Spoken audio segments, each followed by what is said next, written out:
우리 청년들하고 얘기하면요 깜짝깜짝 놀랄 때가 있습니다. 설교 말씀을 다 외워요.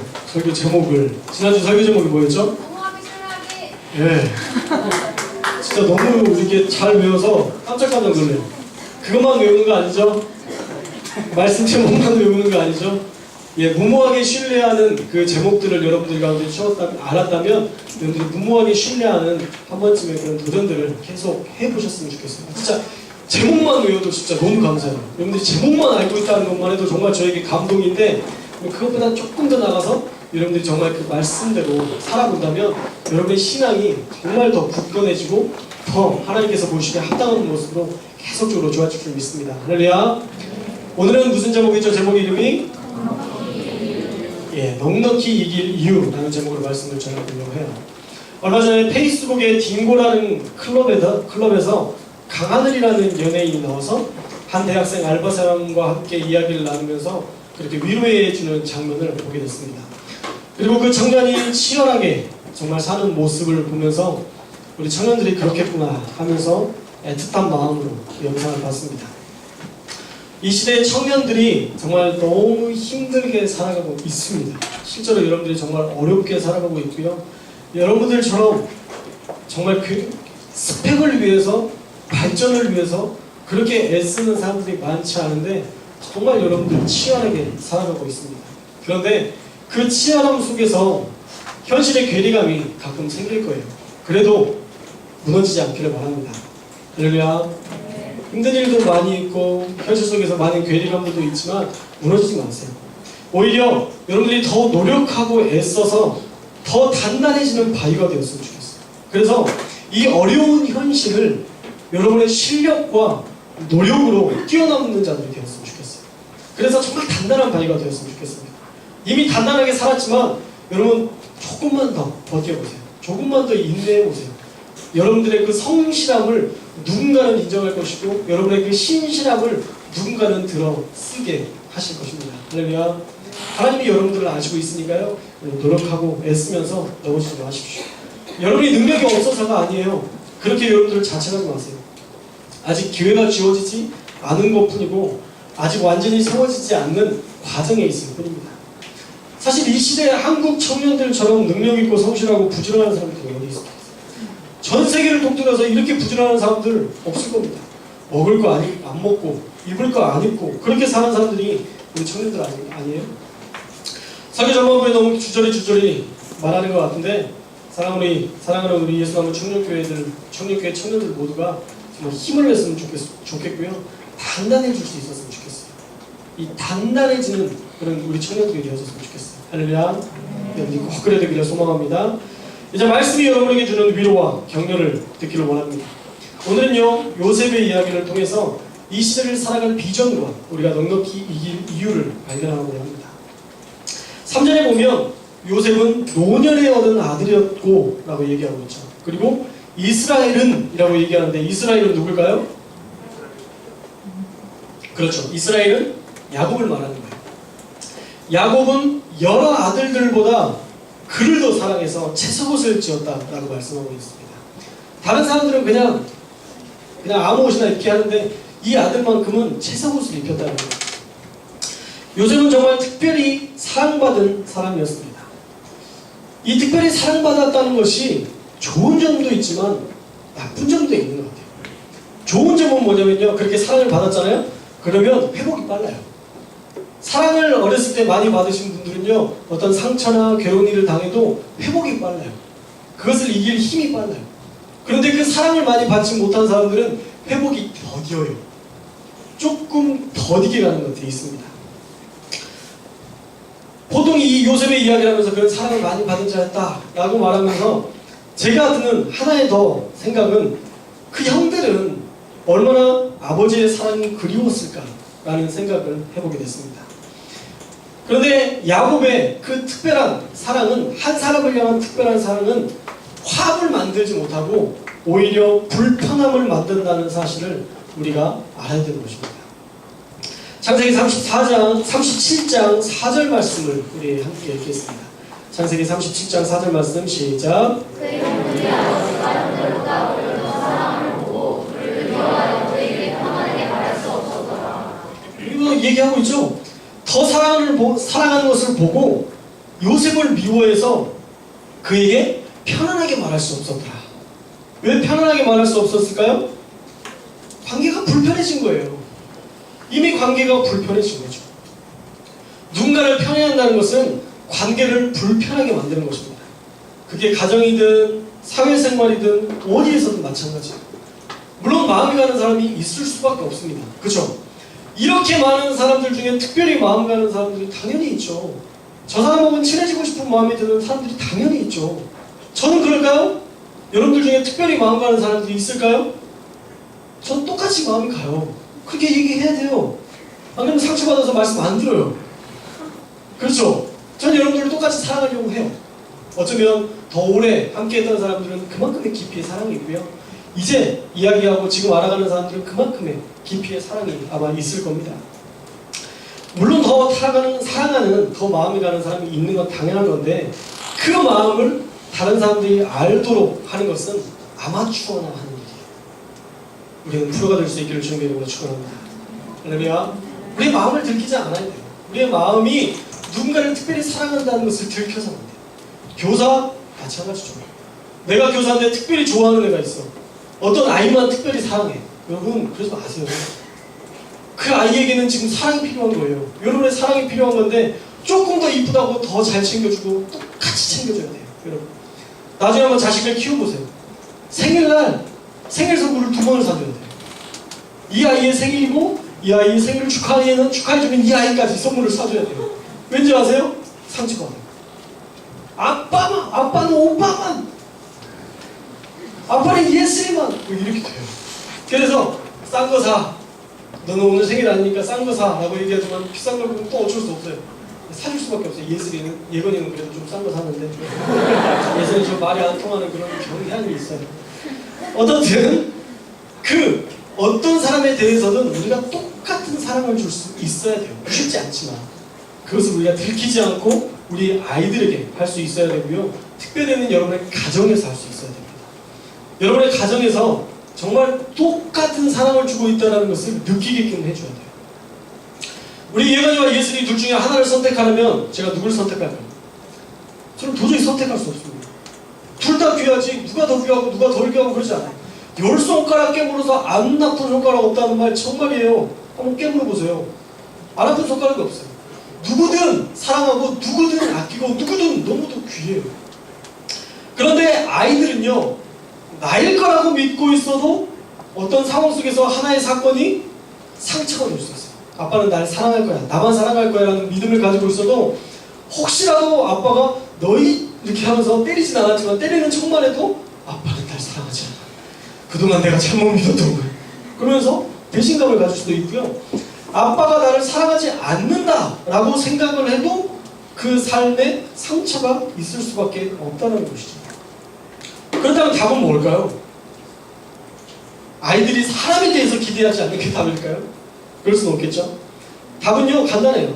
둘 다에게 내가 사랑하고 있고 그들을 신뢰하고 있음을 무한히 보여주어야 된다는 것입니다. 어떠한 상대는 내가 무한히 너를 사랑하고 있고 너를 신뢰하고 있다는 것을 보여주어야 돼요. 엊그제 우리 예슬이가 저를 안고 TV를 보고 있다가 아빠 우리 반에 수아가 살사 댄스를 너무 잘 추는데 아빠는 날 보러 올 거야?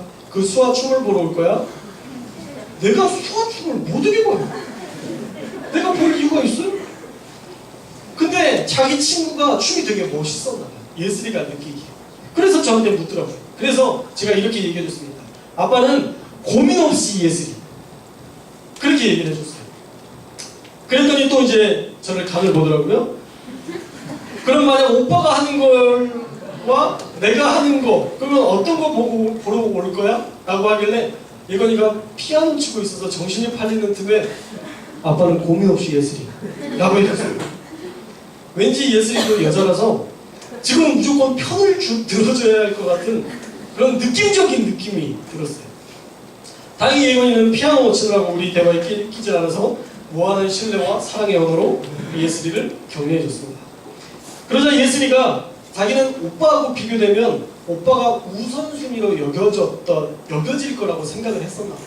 오빠가 더 먼저일 거라고 생각했는데 아빠가 오빠보다 고민 없이 예슬이라고 했던 그 말이 너무 좋았나.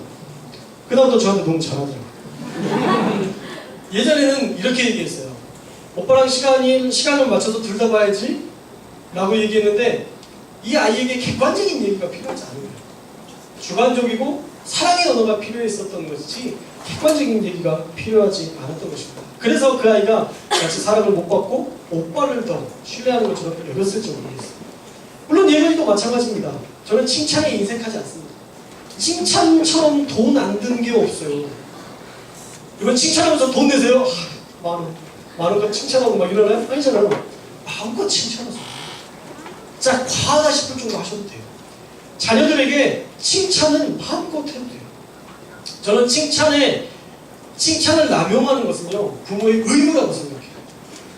아이들이 할 수 있을 때에, 뭔가를 할 때에 계속적으로 취업해주는, 계속적으로 할 수 있도록 돕는 그런 것들은 부모의 의무라고 생각해요. 여러분, 아끼지 마세요. 그런 말을 못해서. 딴 데서 하잖아요. 회사나 다른 데에서 부장님이 되게 안 웃겼는데, 되게 웃기세요. 하잖아요. 그렇게 할 수 있잖아요. 근데 왜 가정에서 그걸 못하냐고. 해야 되는 거예요. 마음껏 우리가 칭찬할 때에 그 아이는 미래에 대해서 도전할 수 있는 힘과 용기가 생기는 것입니다. 어쨌든 그렇게 예건이와 예슬이는 여전히 부모에게 사랑을 받으려 나름의 몸부림을 하고 있습니다. 혹시 여러분도 그런 마음이 있지 않나요? 사랑받지 못한 것 같은 마음의 상처. 어쩌면 그것은 여러분들 더 불편하고 마음 관리를 하기 힘든 자리로 몰아넣을 수도 있습니다. 그러나 여러분들이 하나님의 사랑을 받고 있다는 사실을 늘 기억하시기를 주님의 이름으로 축원합니다. 여러분들은 하나님께서 이미 사랑하고 계시고요. 여전히 사랑하고 계시고요. 아까 목사님이 제가 했던 말처럼 고민 없이 여러분들을 선택하고 있습니다. 여러분들이 죄를 지었든 뭔 짓을 했든 상관없이 하나님은 여러분들을 깨끗하게 하기를 원하셔서 십자가에서 모든 값을 치르시고 여러분들의 모든 것들을 깨끗하게 하셨습니다. 그러니 여러분들이 주님 앞에만 나오시면 되는 것입니다. 여러분들을 가장 사랑하신다는 그 사실을 언제나 기억하는 저와 여러분들 되시기를 주님의 이름으로 축원합니다. 하나님의 사랑이 우리 가운데 있어야 우리가 얼마든지 어떤 세상의 어려움들이나 상처들이나 골마졌던 것들을 치유할 수 있어요. 여러분 그 사랑 가운데 더 깊이 들어가야 됩니다. 우리 로마서 8장 36절에서 37절 말씀을 함께 볼까요? 로마서 8장 36절에서 37절 함께 읽겠습니다. 시작.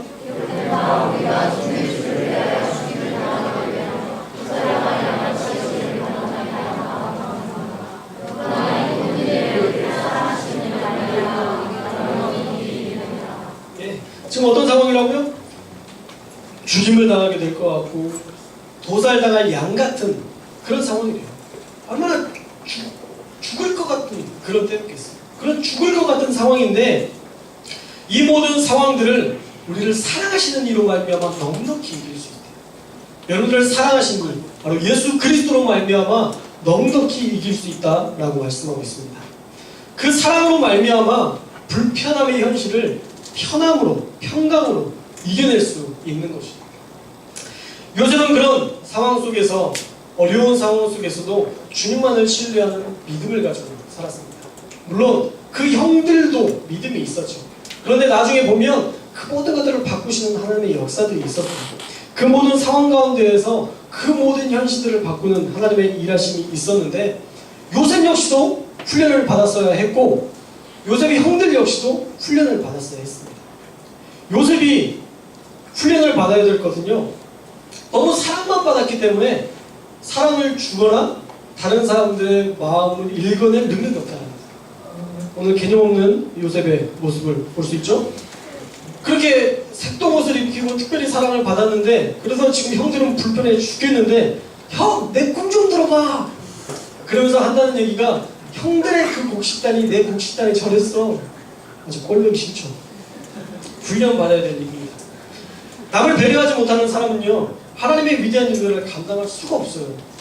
남을 배려하지 못하고 다른 사람들의 마음을 읽어내지 못하는데 어떻게 하나님의 일들을 감당하겠어요? 결국 사람인데 사람을 읽어내지 못하고 품어내지 못하면 어떻게 삶을 감당하겠습니까?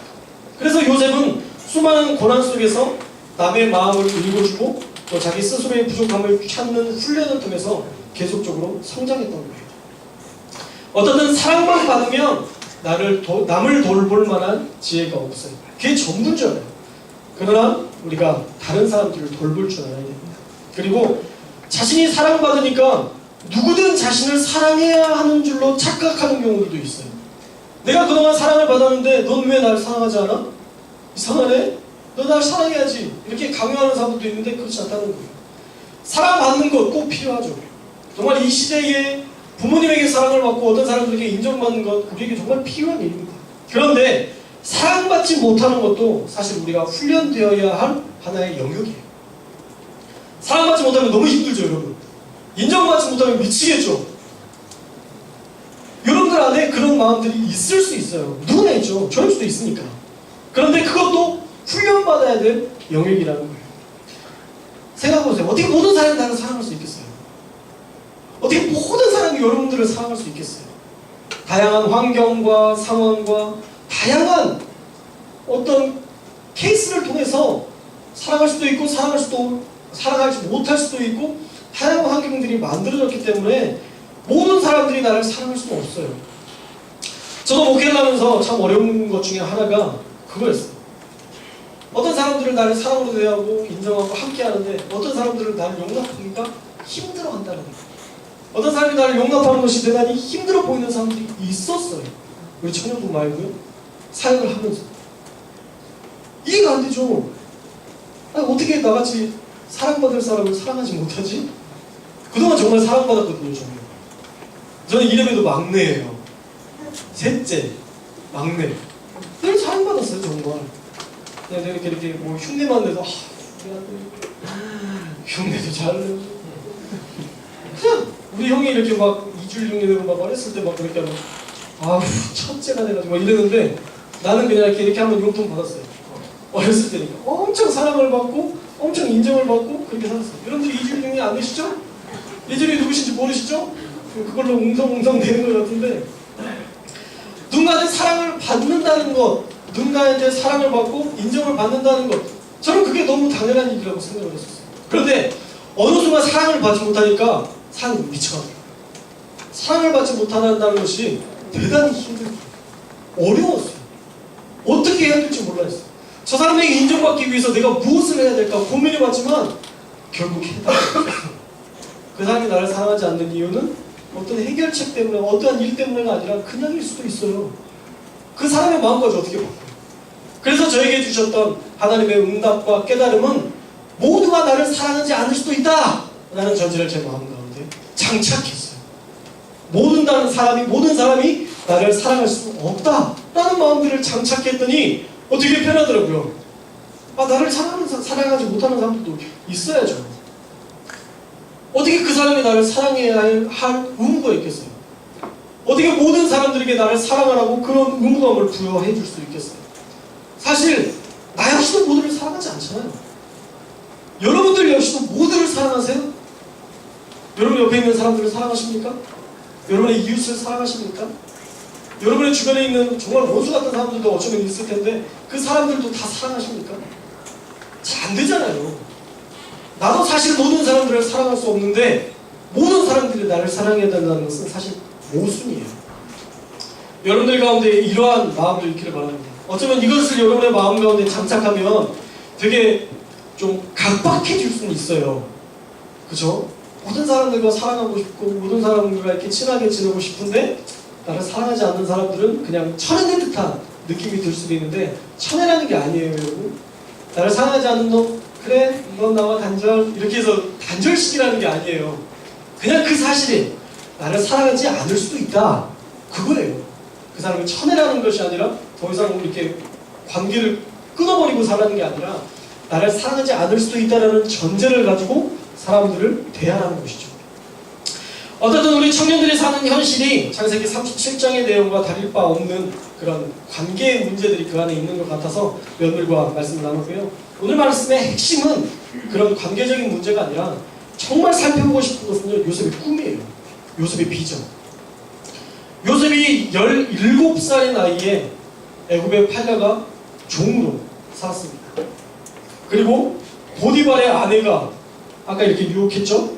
유혹하는데도 이렇게 하고 넘어가지 않았던 것, 그리고 누명을 쓰고 옥살이를 하는 것 역시도 어쩌면 어린 요셉에게는 정말 이해할 수 없는 현실이었을 것입니다. 그런데 그 모든 것을 이겨낼 수 있었던 한 가지 이유가 있었어요. 그것이 무엇이었을까요? 그것이 무엇이었을까요? 그건 요셉의 꿈이에요.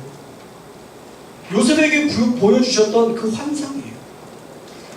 하나님이 나에게 보여주신 이 분명한 꿈과 비전이 언젠가 나에게 보여주실 현실이 될 것이라는 믿음. 그 믿음 가지고 요셉은 그 어려움을 극복한 것입니다. 사실 형들에게 절받기를 원했던 게 아니라 내가 나중에 절을 받을 수 있는 어떤 상황으로 나를 인도하시겠지라는 그것이 요셉에게 있어서 꿈이 되었다는 거예요. 어머니와 아버지와 형들이 언젠가 나에게 절하는, 그 절하는 게 목표가 아니라 내가 그들에게 하나님께서 나를 쓰셔서 그들을 도울 수 있는 그 자리로 나를 불러주시겠지 라는 그 막연하지만 자신에게 보여줬던 그 너무 분명한 꿈을 자신의 비전으로 삼았다라는 것입니다. 그 꿈이 언젠가 이루어지기 위해서 그는 계속적으로 그 꿈을 붙들고 살았다라는 거예요. 그런 꿈이 여러분에게 있습니까? 저에게는 꿈이 있었어요. 언젠가 정말 낙담하고 절망에 빠져있던 젊은 시절에 하나님께서는 제게 한마디의 말씀을 주셨습니다. 정말 그때는 전혀 구체적이지 않았고요. 전혀 제 삶에 그런 일이 있을 것이라고는 꿈도 꾸지 못했던 그때에, 사실 어떻게 보면 찌질하기 그지없는 그때에 하나님은 제게 너무도 분명한 확신을 주시면서 제게 한 문장으로 말씀해 주셨어요. 그 문장의 말씀은 뭐냐면 내가 너를 크게 쓰리라 라는 말씀이에요. 사실 크지도 않았고요. 웃지 마세요. 기쁜 생각할 수도 있어요. 사실 저는 그때 크지도 않았고요. 뭔가 어떠한 일을 이루어내지도 못했어요.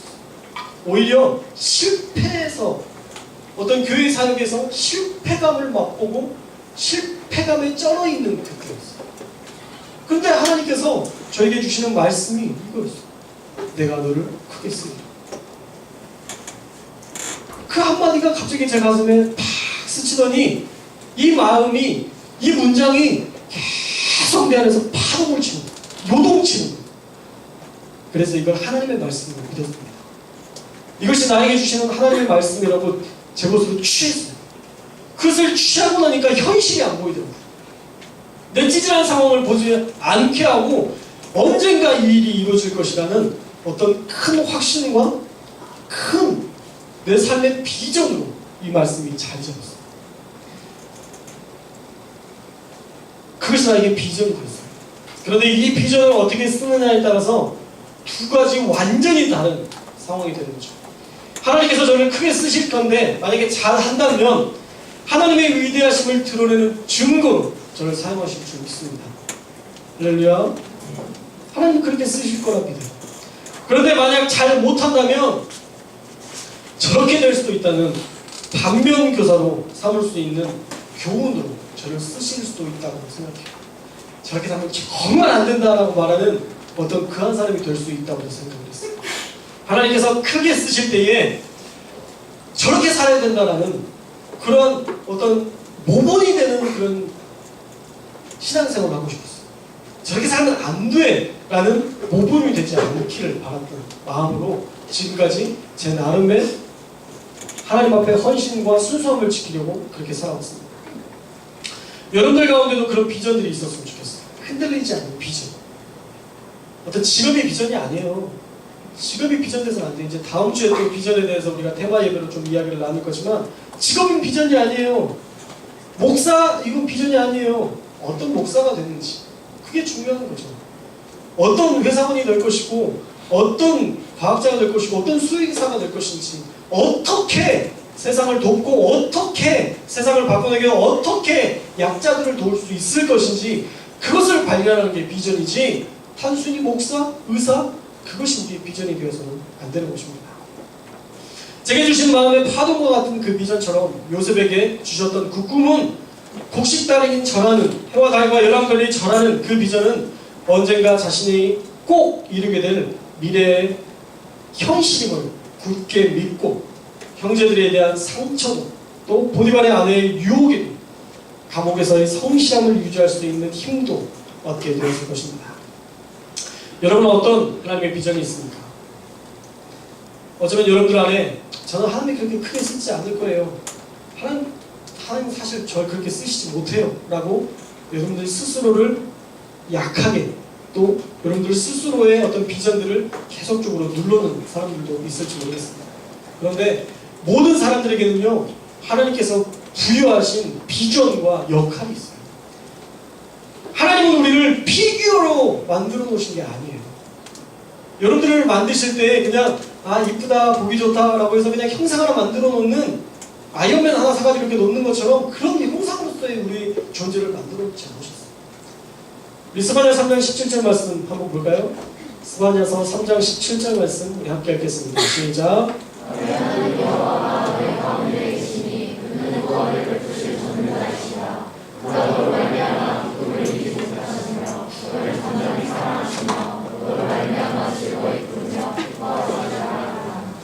여러분을 향해 이런 사랑으로 여러분들을 지켜보고 계신데요. 하나님께서 사랑하시는 마음이 나는 전능자인데 너로 말미암아 기쁨을 이기지 못해. 내가 너를 잠잠히 사랑한다. 잠잠히 사랑한다는 건 뭐예요? 계속 보고 있는 거예요. 그냥 보고만 있어도 좋은 거예요. 이게 잠잠히 사랑하는 거예요. 예근이 예슬이가 이렇게 어렸을 때 잠들어 있는 그 모습, 잠들어 있는 모습이 제일 예뻐요.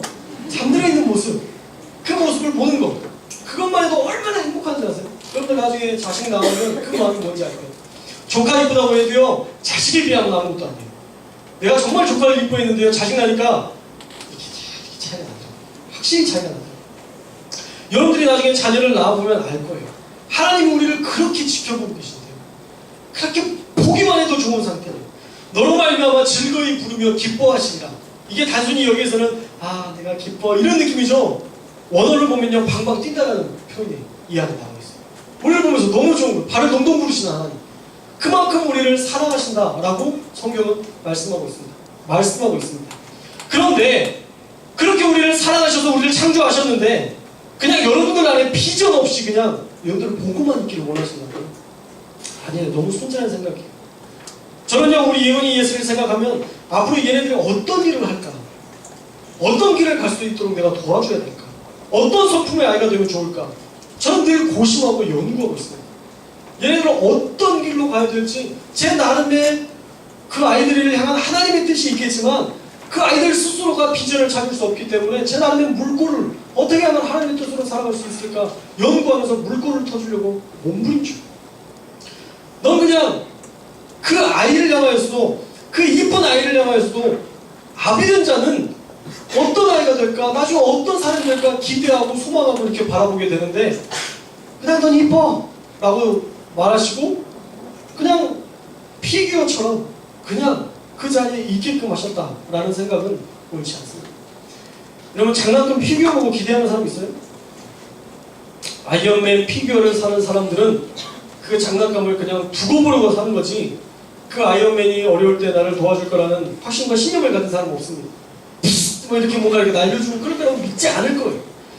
우리는 하나님의 피규어가 아니에요. 그냥 만들어진 존재가 아니라는 거예요. 그냥 보기 좋은 존재가 아니라는 거예요. 우리 자체가 하나님의 비전이고 우리 자체가 세상을 바꾸는 궁극적 힘이 저와 여러분이라는 사실입니다. 제가 분명한 얘기를 하나 할까요? 하나님은요 사람을 들어서 온 세계를 지금까지 변화시키셨고요 발전시키셨고요 앞으로도 사람들을 사용하셔서 이 지금의 악한 세계와 IS의 테러와 또한 많은 악한 세계들을 바꾸실 겁니다. 얼마 전까지도 제 안에 들었던 생각은 도저히 변화되지 않을 세상, 이 세상이 너무 각박하고 너무 많은 테러와 정치의 혼란스러움과 도대체 어떻게 바뀔 수 있을까가 내 안에 머릿속에 중심이 됐었는데 말씀을 준비하면서 완전히 생각이 바뀌었어요. 우리로 하여금 우리 때문에 세상이 바뀌겠구나. 우리가 세상을 바꿀 수 있는 유일한 도구가 되겠구나. 우리는 단순히 피규어가 아니라 보기 좋은 존재가 아니라 세상을 바꿀 수 있는 힘과 능력을 가진 존재로서 우리를 그렇게 쓰시겠구나라는 제 안에 기대감이 생겼습니다. 저와 여러분이 하나님의 비전인 줄 믿습니다. 할렐루야. 우리가 하나님께서 세상을 바꿀 유일한 동력이에요. 바라기는 한 주간 하나님이 나에게 기대하시는 바가 무엇인지 기도하면서 그 기대하는 바를 좀 찾아낼 수 있는 저와 여러분들 됐으면 좋겠습니다. 힘든 일이 있어서 상처도 받고 또 관계 안에서 넘어지고 그래서 그냥 흘러가듯 사는 것, 그것은 하나님께서 기뻐하시는 모습이 아닙니다. 찌질하게 넘어져서 현실에 안주해서 인생을 허비하는 그런 사람들이 되지 않았으면 좋겠습니다. 여러분들이 주님의 뜻을 좀 묻고 살았으면 좋겠습니다. 지금 내 삶의 그 모든 상처와 아픔의 이유를 묻고 결국 하나님의 날 향한 비전으로 승리하는 저와 여러분들이 되시기를 주님의 이름으로 축원합니다. 그러기 위해서 한 주간 말씀을 가까이 하고요, 찬양을 가까이 하고요, 기도를 주님 앞에 올려드릴 수 있는 한 주가 되었으면 좋겠습니다. 할렐루야. 이렇게 한 주간 살아가면서 하나님의 비전을 찾아가시기를 주님의 이름으로 축원합니다. 넘어지지 맙시다. 할렐루야. 저와 여러분이 하나님의 비전입니다. 할렐루야. 또 이 비전된 우리 아이들을 위해서 계속 기도해 주십시오. 국내 단기 선교 이제 내일부터 진행이 되는데 여러분 정말 좀 마음을 다해서 함께 기도해 주셨으면 좋겠어요. 여러분들이 기도할 때 그 안에 역사가 일어나요. 정말 여러분들이 중보해 주는 그 10분, 1시간 그 시간이 아이들을 변화시키는 시간이 되고요. 우리 청년들이 마음이 흐트러지고 마음 가운데 사단의 생각들이 자리 잡혔을 때 그것을 다시 돌이키고 다시 일어설 수 있는 용기가 되는 거예요. 여러분들이 정말 시간을 내서 함께 기도해 주셨으면 좋겠어요. 혹시라도 또 하나님께서 그런 감동을 주셔서 내가 가지 못하지만 내가 이 예배실에서 저녁에 기도하리라, 그런 마음, 그런 중보의 마음을 여러분들에게 부어주신다면 주저하지 말고 좀 예배 자리로 나오셔서 이 자리에서 함께 몇 시에 모여라 이런 거 없어요. 7시쯤 모입시다. 만약에 모인다면 모이시라고 모이라는 거 아니에요. 만약에 모인다면 한 7시 반쯤 모여서 이렇게 기도하는 걸로 하고요. 그래서 함께 여러분들이 이렇게 중보해 주셨으면 좋겠고, 혹시라도 이 자리에 못 오신다면 여러분의 삶의 자리에서 지나가는 아이들을 봤을 때 하나님 선천 땅에 저 아이들도 정말 변화되게 해주세요. 계속적으로 한 주간 기도하심으로 하나님의 능력과 은혜 가운데 붙들림 받은 저와 여러분의 삶이 되시기를 주님의 이름으로 축원합니다. 기도하겠습니다.